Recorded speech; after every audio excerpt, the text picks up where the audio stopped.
graça e a paz do Senhor Jesus Batista Memorial. Que o Senhor te abençoe nessa noite, que a graça do Senhor continue te alcançando com amor e misericórdia. Eu também cumprimento você que está nos acompanhando online, onde você estiver, quando você estiver, que o Senhor te abençoe em nome de Jesus. Coloca nos comentários, você que está assistindo esse culto, de onde você está assistindo, faça também seu pedido de oração, faça o seu contato nos directs, nos caminhos virtuais que a igreja tem. Queremos saber quem você é. Deus tem uma obra na sua vida. Irmãos, nós estamos felizes e animados. Chegou fevereiro, muita coisa boa está acontecendo na vida da igreja e muita coisa vai continuar acontecendo. Eu partilho com você uma palavra hoje que se chama O que devemos pregar. A palavra se chama O que nós devemos pregar, e ela está em Atos capítulo número 2. Convido você a abrir a sua Bíblia. Nós vamos ler do versículo 21 em diante. Atos dos Apóstolos, capítulo número 2, versículo 21 em diante. Palavra do semana passada pregamos Atos 2, hoje estamos pregando Atos 2 de novo. Atos 2, vamos ler a partir do versículo 21 até o 41. Diz assim a palavra do Senhor, Atos 2, 21. E acontecerá que todo aquele que invocar o nome do Senhor será salvo. Varões israelitas, atendei a estas palavras. Jesus, o Nazareno, varão aprovado por Deus diante de vós, com milagres, prodígios e sinais, os quais o próprio Deus realizou por intermédio dele entre vós, como vós mesmos sabeis, sendo este entregue pelo determinado desígnio e presciência de Deus, vós o matastes, crucificando-o por mãos de iníquos, ao qual, porém, Deus ressuscitou, rompendo os grilhões da morte, porquanto não era possível fosse ele retido por ela, porque a respeito dele, diz Davi, diante de mim via sempre o Senhor, porque está à minha direita, para que eu não seja abalado. Por isto se alegrou o meu coração, e a minha língua exultou. Além disso, também a minha própria carne repousará em esperança. Porque não deixarás a minha alma na morte, nem permitirás que o teu santo veja corrupção. Fizeste-me conhecer os caminhos da vida, encher-me-ás de alegria na tua presença. Irmãos, seja-me permitido dizer-vos claramente a respeito do patriarca Davi, que ele morreu e foi sepultado, e o seu túmulo permanece entre nós até hoje. Sendo, pois, profeta, e sabendo que Deus havia jurado que um dos seus descendentes se assentaria no trono, prevendo isto, referiu-se à ressurreição de Cristo, que nem foi deixado na morte, nem o seu corpo experimentou a corrupção. A este Jesus, Deus ressuscitou, do que todos nós somos testemunhas. Exaltado, pois, à destra de Deus, tendo recebido do Pai a promessa do Espírito Santo, derramou isto que vedes e ouvis, porque Davi não subiu aos céus, mas ele mesmo declara: disse o Senhor ao meu Senhor, assenta-te à minha direita, até que eu ponha os teus inimigos por estrado dos seus pés. Esteja absolutamente certa, pois, toda a casa de Israel, de que a este Jesus que vós crucificastes, Deus o fez Senhor e Cristo.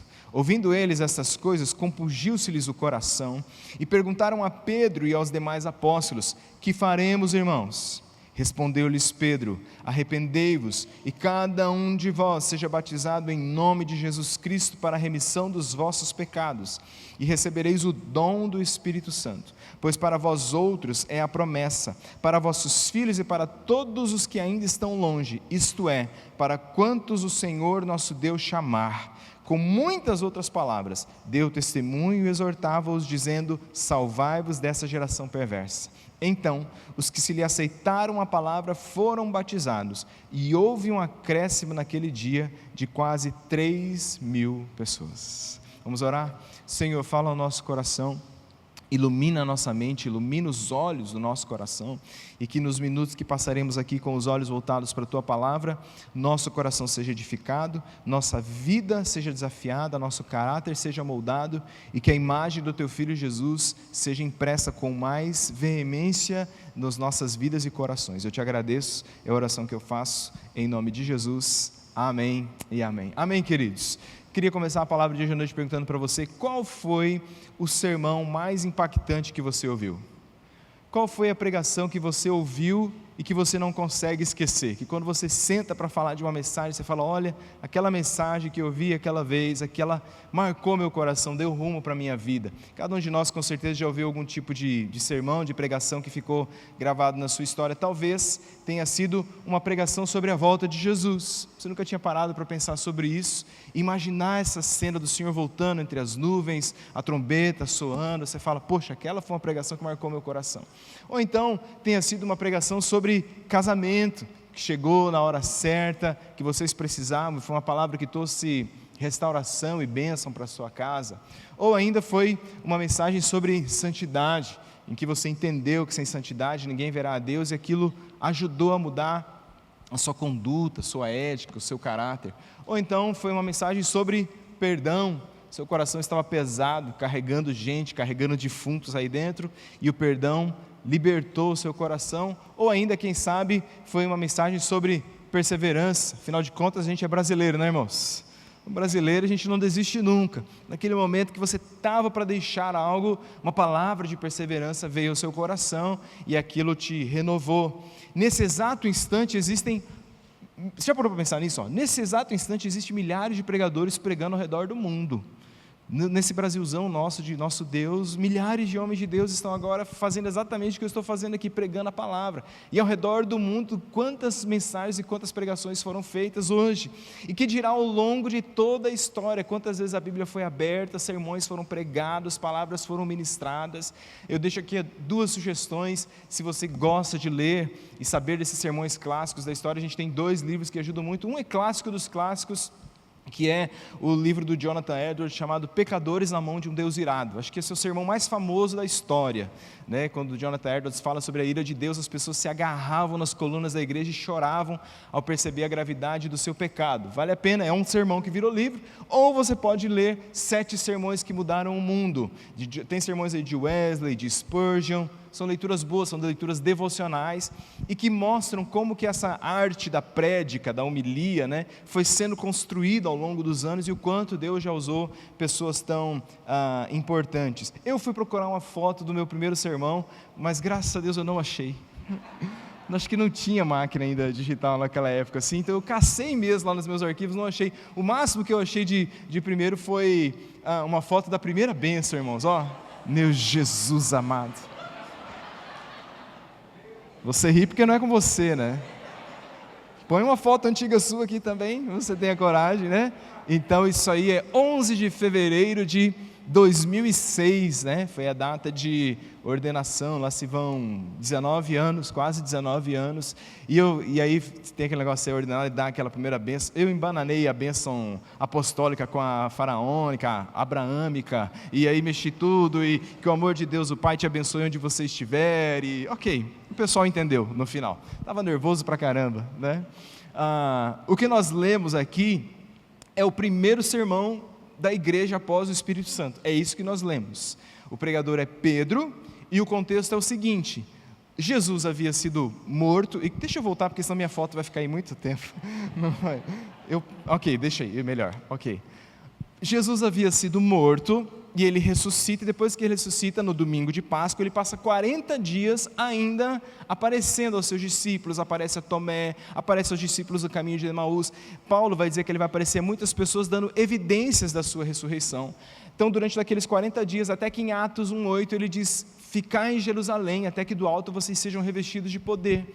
E a partir daquele momento, 120 dos seus discípulos passam a se reunir diariamente no cenáculo para orar, para buscar o Senhor. Ali estão as mulheres que sustentavam o ministério de Jesus, os apóstolos, Maria, mãe de Jesus, os discípulos do Senhor.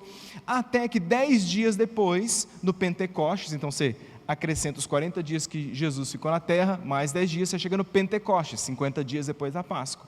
No Pentecostes, às 9 horas da manhã, a Bíblia diz que houve-se um som, e aqueles homens que estavam ali orando, ouviram um som, um vento impetuoso começou a soprar naquele lugar, línguas de fogo vieram sobre suas cabeças, e eles começam então a falar das maravilhas de Deus.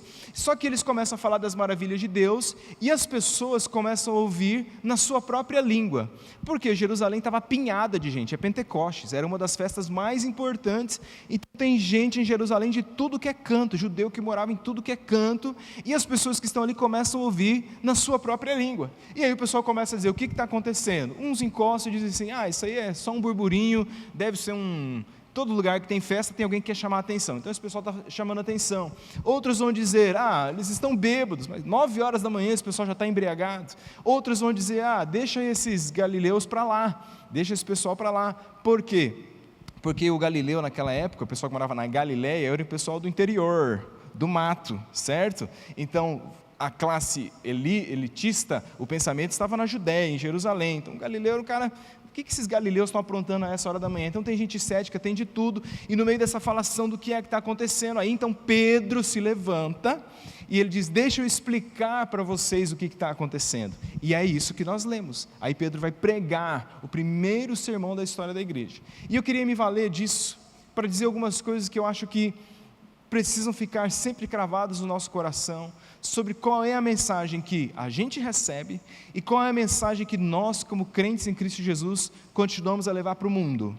Porque os primeiros na Bíblia, geralmente eles são balizadores. Se você pega Gênesis, que é o livro do começo, se você tira Gênesis 1, 2 e 3, a Bíblia não faz sentido. Tudo a partir de Gênesis 1, 2 e 3 é o que faz sentido na história da Bíblia, na nossa teodiceia, na nossa história. O primeiro sermão de Pedro, por mais que ele não seja dogmático, dizer você só pode pregar isso, ele contém coisas que são essenciais e que a gente não pode negociar nunca, quando a gente pensa no tipo de mensagem que a gente vive e no tipo de mensagem que a gente leva. Então a primeira coisa que eu queria deixar, tendo que passar pela minha foto novamente, ok? Aqui eu coloquei uma foto do cenáculo, esqueci de falar. Isso aqui somos nós no cenáculo, lá 2017, se eu não me engano. Então, óbvio, já foi construído, destruído, você que foi a Jerusalém sabe disso, né? A cidade foi destruída várias vezes, mas esta é a construção atual do cenáculo. Era um grande salão que as pessoas usavam para festas, para ceia, e que os discípulos estão usando para orar. Foi aqui que Jesus celebrou a última ceia, é aqui que eles vão viver o Pentecostes. E o que desse sermão de Pedro, dessa palavra pode entrar no nosso coração hoje? A primeira coisa que eu acho que fica claro é que Jesus está no centro de todas as coisas. Jesus é o centro de tudo, porque ele começa dizendo no versículo 21, ele diz: e acontecerá que todo aquele que invocar o nome do Senhor será salvo. Tudo começa em Jesus, tudo passa por Jesus e tudo termina em Jesus. Quando você estudou na escola, você aprendeu que na Via Láctea existe um sistema chamado Sistema Solar. Lembra dessa conversa? E por que nós estamos no Sistema Solar? Porque os planetas do nosso sistema, os asteroides, todas as coisas que compõem esse nosso sistema, elas gravitam em torno do Sol. Por isso que é um Sistema Solar. É em torno dele que nós estamos orbitando. Giramos em torno do nosso próprio eixo, giramos em torno do Sol. Tudo está gravitando em torno dele. E a igreja, a palavra, ela também é assim. Existe um sistema. E o sistema é o sistema cristocêntrico. Tudo é sobre Jesus. Nós gravitamos ao redor de Jesus. Tudo aponta para Ele, tudo fala sobre Ele. A Bíblia, de Gênesis capítulo número 3, a Apocalipse capítulo número 22, é sobre Jesus Cristo. Por isso a pregação da palavra e o que nós fazemos como igreja na nossa vida precisa apontar para o Senhor. Amém, irmãos? Precisa ser sobre Jesus Cristo. É por isso que Paulo vai dizer em 1 Coríntios, os versículos 23 e 24, ele vai dizer assim: nós pregamos a Cristo, crucificado, escândalo para os judeus, loucura para os gentios, mas para os que foram chamados, tanto judeus como gregos, pregamos a Cristo, poder de Deus e sabedoria de Deus. Esse é o tom da nossa pregação, essa é a nossa conversa, é tudo sobre Jesus. Você tem ouvido a gente falar mais isso aqui dentro da igreja, e é verdade, é tudo sobre Jesus. É por isso que nós nos chamamos de cristãos. Nós somos cristãos, porque a gente está no cristianismo. E eu te pergunto, o que é o cristianismo? É o cristianismo um conjunto de condutas éticas? É o cristianismo uma filosofia? É o cristianismo um conceito, um arcabouço teórico? O cristianismo não é nada disso. O cristianismo é Cristo.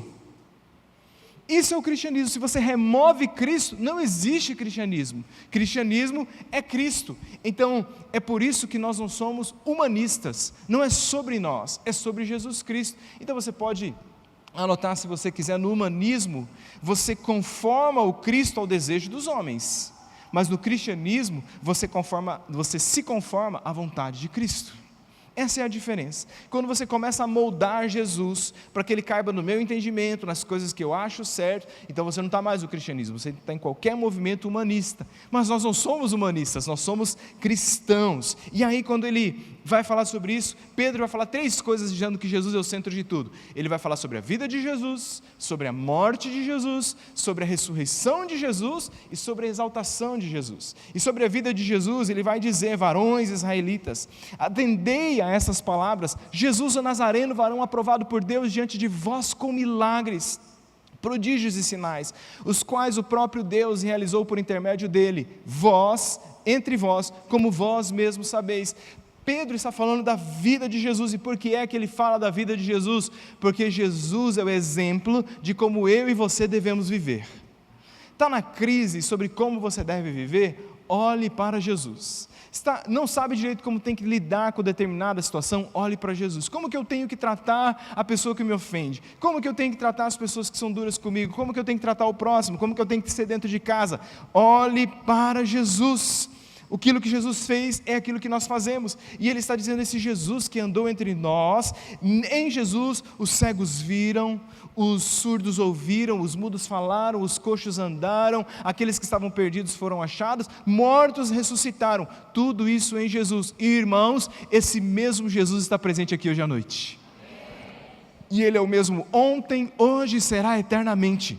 Sua presença está viva entre nós. Ele vai falar sobre a morte de Jesus, sendo este entregue pelo determinado desígnio e presciência de Deus, vós os matastes, crucificando-o por mãos de iníquos. E Pedro está deixando claro aqui que a cruz, ela não é um acidente, a cruz estava no plano de Deus. John Stott vai dizer que antes de Deus dizer haja luz, Deus disse haja cruz.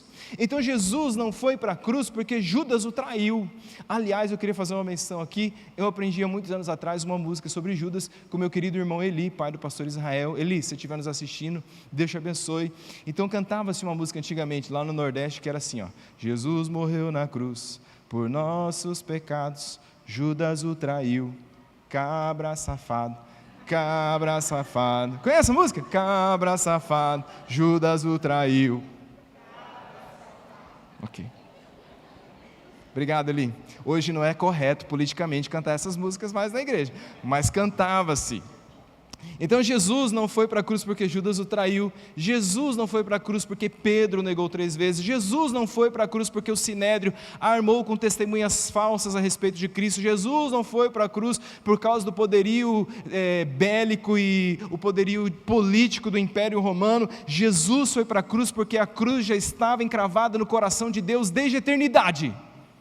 Era plano de Deus, o plano de Deus estava acontecendo. Apocalipse 13, versículo 8 vai dizer que o Cordeiro foi morto antes da fundação do mundo. Por isso que John Stott diz, antes de Deus dizer luz, Deus disse haja cruz. E ele vai dizer sobre a ressurreição de Jesus, o qual porém Deus ressuscitou, rompendo os grilhões da morte, porquanto não era possível que ele fosse retido por ela. E aí Pedro vai fazer uma coisa interessantíssima. Ele vai usar uma coisa que a gente diz até hoje sobre pregação, que a gente usa a Bíblia para explicar a Bíblia. Do versículo 24 até o 32, ele vai gastar argumentos dos textos do Antigo Testamento para explicar que o Antigo Testamento já falava desse Cristo que iria ressurgir, e ele vai evocar as palavras de Davi. Ele vai citar palavras de Davi, por exemplo, ele vai evocar o Salmo de número 16, diz: não deixarás a minha alma na morte, nem permitirás que o teu santo veja a corrupção. E ele diz: gente, Davi morreu, como que ele não vai ver a corrupção? Como que ele não deixará a sua alma na morte? E ele vai dizendo, porque Davi sabia que da sua descendência viria um rei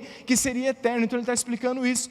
E eu fico agora imaginando essa cena. Pode ser que Pedro, claro que foi pelo Espírito Santo, mas ele teve usar uma palavra chique, esse insight, ali na hora que ele está falando. Porque se você vai em Jerusalém, você chega e você está no cenáculo. Quando você sai do cenáculo, do outro lado da rua assim, tem uma estátua do rei Davi.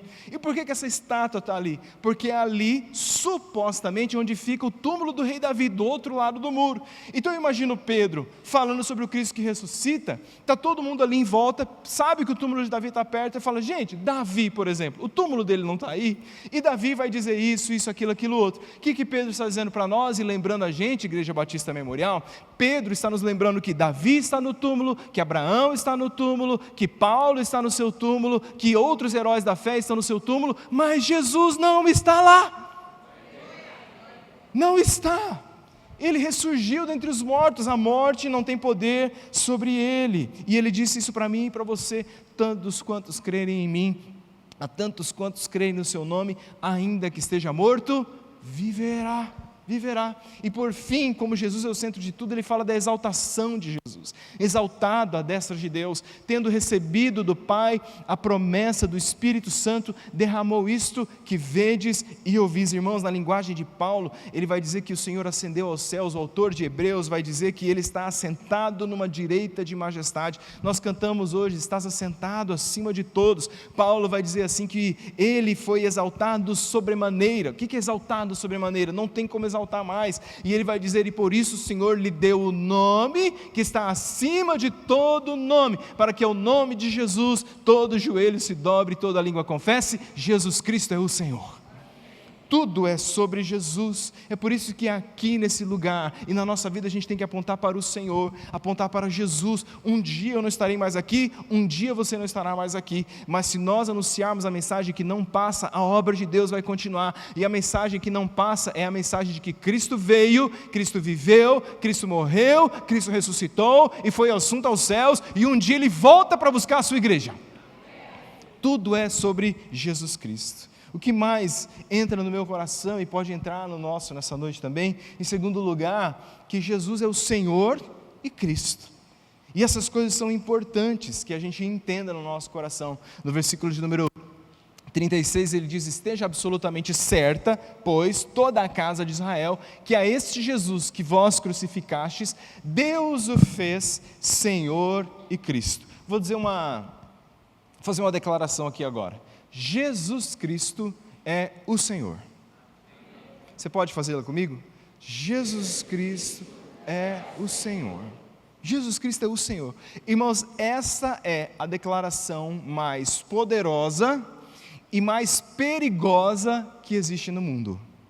Ela é a declaração mais perigosa que existe no mundo, porque nós falamos sobre isso até algumas semanas atrás. Ela é perigosa porque, por conta dessa simples declaração, muitos judeus foram levados para serem mortos. Essa simples declaração: Jesus Cristo é o Senhor. A história nos conta que Tito, o imperador, quando ele inaugura o Coliseu Romano no ano 80, na primeira temporada de jogos, calcula-se que 10.000 cristãos foram mortos naquele lugar, ao fio da espada, dilacerados por animais, por feras. E tudo isso não é porque o cristianismo era uma religião revolucionária que queria depor o imperador romano do seu trono, que não se submetia às leis. Não, era porque eles diziam: Jesus Cristo é o Senhor. Só que para o romano, Jesus Cristo não era o Senhor. Para o romano, quem era o Senhor era o imperador, era Dominus.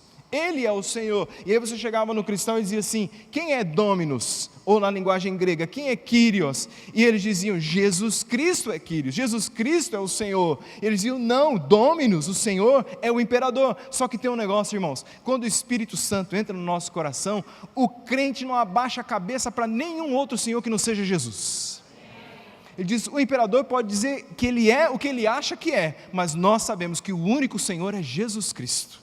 E essa declaração, que continua levando cristãos a morrer no fio da espada, em volta da história e até hoje: Jesus Cristo é o Senhor. E quando nós dizemos isso, essa é uma declaração de comprometimento. Por que eu digo que Jesus Cristo é o Senhor? Eu estou dizendo que eu assumi um compromisso, que a minha vida mudou, que antes eu tinha as minhas vontades e elas me governavam, mas agora não é mais a minha vontade que me governa. Antes a vontade das pessoas me governava e agora não é mais. A vontade de uma sociedade me governava e agora não é mais. A vontade que governa a minha vida não é a minha mesma, não é de outras pessoas, não são de sistemas, mas é a vontade de Jesus, o Senhor.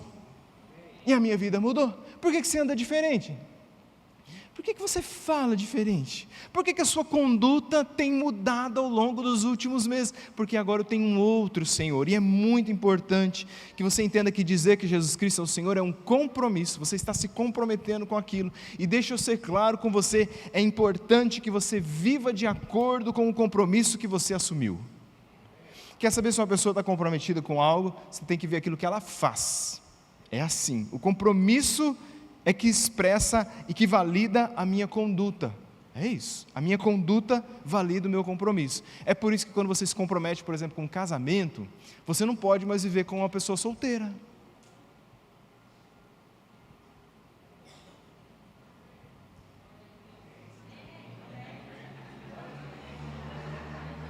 Verdade? Sério? Ah não, mas... Ok. Sou casado. Pastor, desculpa, que tem... Não, já começou o mimo, né? Sou casado, mas não sou castrado, pastor. Casado. Eu já tive vida de solteiro, então eu tinha agendas de pessoa solteira. Mas agora eu sou casado, então a minha agenda mudou. Minha agenda prioritária não é com os brother. Minha agenda prioritária é com a minha esposa e meus filhos. Como assim eu tenho mais noites de... sei lá, mais noite de tal coisa com os meus amigos do que com a minha família? Então você nunca vai conseguir construir uma vida de casado se você casado quer ter uma vida de solteiro. Meu dinheiro, seu dinheiro, isso nunca vai entrar na minha cabeça, tá? Nunca. Então, meu dinheiro eu faço o que eu quero, minha conta, meu celular, ninguém tem a senha, meus arquivos secretos. Que arquivo secreto, irmão? Tá maluco? Você é da área 51 lá do negócio dos ET dos Estados Unidos? Casado é um só. Bom, não é palestra de casais, mas quando a gente carrega comportamento de solteiro para um compromisso de casado, a coisa dá tilt. Então, assuma a conduta de quem assumiu um compromisso, e é isso que ele está dizendo. O Senhor é o Senhor, mas tem outra coisa que está aí. Jesus o fez Senhor, e Deus o fez Cristo. Nós chamamos o Senhor Jesus de Jesus. Só que você sabia que Cristo não era o sobrenome de Jesus? Não estava lá registrado, Maria levou ele no cartório, né? E falou assim, registra aí, Jesus Cristo da Silva. Não é. O nome de Jesus era Jesus. Muito provavelmente Jesus era conhecido por Jesus Bar José, Jesus filho de José, porque era assim, Bartimeu, lembra? Filho de Timeu. Jesus provavelmente era assim, por isso que ele falou, mas esse não é o filho de José? Então era assim que Jesus era conhecido. Mas por que é que nós chamamos Jesus de Jesus Cristo? Então o Cristo vem da ideia do povo de Israel, que eles sabiam que um dia viria um Messias, alguém que iria libertar o povo, e o Messias é traduzido para a língua grega como Christos. Então dessa palavra grega Christos deriva-se da palavra hebraica chamada Machia. As pessoas falam Yeshua HaMashia. A palavra Machia é a palavra que nós conhecemos como Messias. E o que significa Messias? Messias significa ungido. Então estou voltando na linha do tempo. Quem era ungido no Antigo Testamento? Rei, profeta e sacerdote. Quando essas pessoas eram levantadas por Deus, então elas eram ungidas. Então quando chegava um rei, quando chegava um profeta, um sacerdote, eles sabiam que havia chegado um ungido do Senhor. Mas a expectativa de Israel não era por um ungido do Senhor. A expectativa de Israel era pelo o ungido do Senhor. E o ungido do Senhor não foi Davi, não foi Saul, não foi nenhum outro. É Jesus Cristo, Ele é ungido. É por isso que quando ele abre a Bíblia, a Torá, quando ele vai ler na sua cidade natal em Nazaré, ele abre em Isaías, e ele diz assim, o Espírito do Senhor está sobre mim, porque Ele me ungiu para pregar boas novas, para levar o ano aceitável do Senhor. Então Cristo é Jesus, o ungido de Deus. É por isso que quando ele pergunta para os seus discípulos, depois que eles fazem uma empreitada missionária, ele diz assim, quem o povo diz que eu sou? Lembra dessa história? E aí o povo vai dizer, uns dizem que tu és João Batista, outros que o Senhor é Jeremias, outros que o Senhor é Isaías, outros que o Senhor é um profeta. E ele para a conversa e diz assim, e vós? Quem vós dizeis que eu sou? E aí Pedro vai dizer assim, Tu és o Cristo. Cristo, o Filho do Deus vivo. E aí Jesus vai dizer para Pedro: bendito és tu, Pedro, porque não foi carne e sangue que te revelou isso, mas foi Deus. E essa é a grandeza da revelação que existe quando nós entendemos que Jesus é o Cristo. Você pode até saber da história de Jesus Cristo, mas quando o Espírito de Deus quebranta o seu coração, muda a sua vida, a partir daquele momento as suas escamas caem, e você percebe que Jesus não é um profeta, que Jesus não é um bom mestre, que Jesus não é um filósofo, que Jesus não é um conselheiro. Jesus é o Cristo de Deus, o Filho do Deus vivo. Ele é o Cristo, Ele é o ungido, Ele é o que tem a autoridade para libertar os cativos. Jesus, o nome que está sobre todo o nome. O que nós podemos trazer para o nosso coração, que está claro na pregação da igreja, é que nós somos sempre levados a praticar a palavra. Praticar a palavra. Diz a palavra do Senhor no versículo 37, ouvindo-lhes estas coisas, que coisas? Todo o sermão de Pedro, eles disseram, compungiu-se-lhes o coração e perguntaram a Pedro e aos demais apóstolos: que faremos, irmãos? Que faremos? Eu vou citar algo aqui que eu já falei umas 2.312.519 vezes aqui na Memorial. Direi mais uma vez: o que muda a sua vida não é só o que você sabe. O que muda a sua vida é o que você faz com o que você sabe. Isso é o que muda a sua vida. O que muda a vida da gente é praticar as coisas que a gente aprende. Eu costumo dizer que a palavra de Deus, quando pregada, ela precisa gerar pelo menos 3 coisas na nossa vida. Ela precisa gerar luz na mente, fogo no coração e obra nas mãos. A palavra limpa o meu entendimento, acende uma luz aqui. A palavra coloca um fogo no nosso coração, mas a palavra coloca a obra nas nossas mãos. A gente tem que tirar daqui e levar para as mãos. É por isso que Jesus vai dizer: brilhe a vossa luz diante dos homens, para que os homens, vendo as vossas boas obras, glorifiquem o vosso Pai que está nos céus. Então ele está dizendo: Deus será glorificado pela maneira como você vive. Posso ouvir um amém? Amém. Pergunta: se a gente puxasse o seu filme da última semana, vamos assistir o filme de fulano de tal da última semana, Deus seria glorificado? O Senhor seria glorificado? Vamos ver como fulano dirige no trânsito.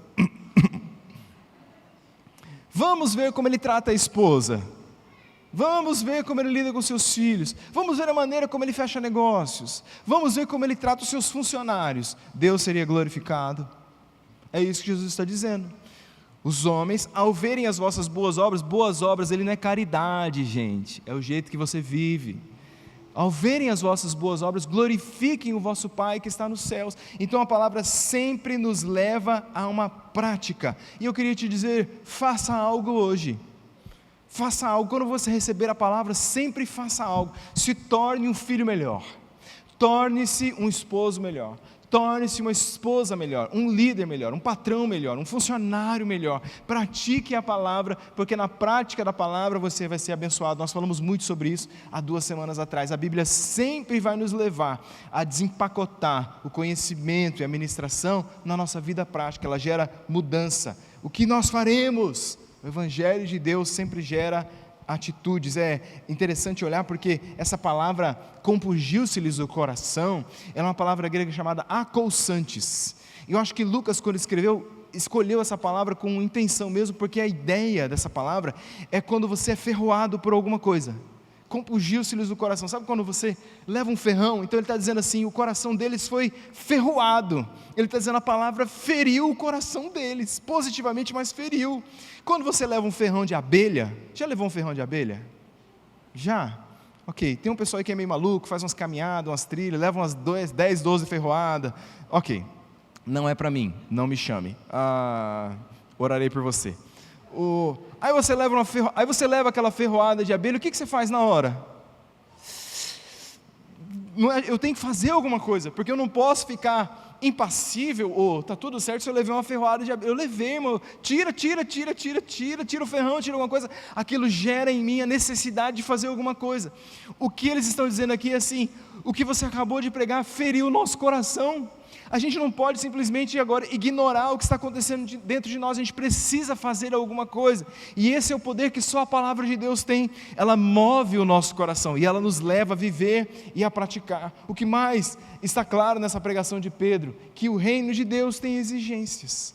E nós sempre precisamos, quando evangelizarmos alguém, quando pregamos a palavra, mostrar que o reino de Deus tem exigências. Diz assim a palavra do Senhor, versículo 38, respondeu-lhes Pedro: arrependei-vos, e cada um de vós seja batizado em nome do Senhor Jesus Cristo para a remissão dos vossos pecados, e recebereis o dom do Espírito Santo. Arrependimento, meus irmãos. Pastor, o reino de Deus tem exigências? Sim, o caminho é estreito. Jesus disse: largo é o caminho que leva à perdição, mas o caminho que conduz à vida é estreito, e não são muitos os que se dão com ele. Caminho estreito exige retidão, exige uma postura de vida, e o que ele está dizendo é que o caminho da salvação vai demandar de nós, que para a gente entrar nas portas do perdão de Deus, tem que haver uma atitude no nosso coração, uma atitude de arrependimento. E você pode anotar, se você quiser, o amor de Deus é incondicional, mas o perdão de Deus é condicional, ele exige de nós arrependimento. Amor é incondicional, mas perdão é condicional, e eu só sou visitado com a graça do perdão de Deus a partir do momento que eu tenho arrependimento. Então é simples assim, para ilustrar, para desenhar para nós. Você nasce, e nós nascemos herdados da natureza do nosso pai Adão, nascemos pecadores, condenados à morte. Se você não fosse pecador, você não morria. O salário do pecado é a morte. É por isso que quando não houver mais pecado, não haverá mais morte. Então o diagnóstico para dizer que você é um pecador é simples. O dia que você morrer, você fala: verdadeiramente esse cara era um pecador. Se você é igual a rainha Elizabeth, que uma hora você vai também, então você nasce destinado à morte e caminhando para a morte. Você caminha naturalmente para o inferno. Então aqui está o inferno, lá está o céu, e nós caminhamos a nossa vida assim, não tem jeito. A única maneira da gente fazer o caminho que nos leva para o céu, a única maneira é fazendo uma conversão, mudando o sentido da nossa história. E mudar o sentido da nossa história é o que Pedro está dizendo para ele: que faremos? Ele diz: creiam em Jesus e se arrependam.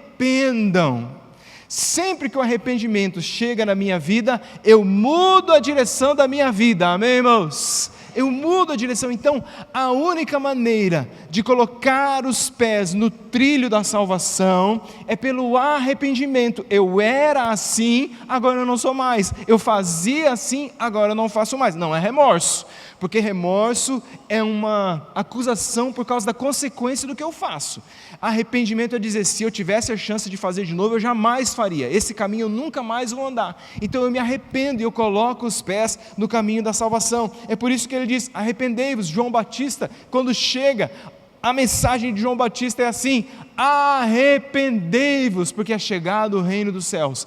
Então a mensagem de João Batista foi arrependimento, a mensagem dos apóstolos foi arrependimento, a mensagem dos pais da igreja foi arrependimento, a mensagem dos avivalistas foi arrependimento, a mensagem dos reformadores foi arrependimento, e a mensagem nessa casa e nesse lugar é: arrependa-se, porque Jesus está às portas. Mude o seu coração, coloque o seu coração no caminho do reino de Deus. E se você já se arrependeu, é hora de você se batizar.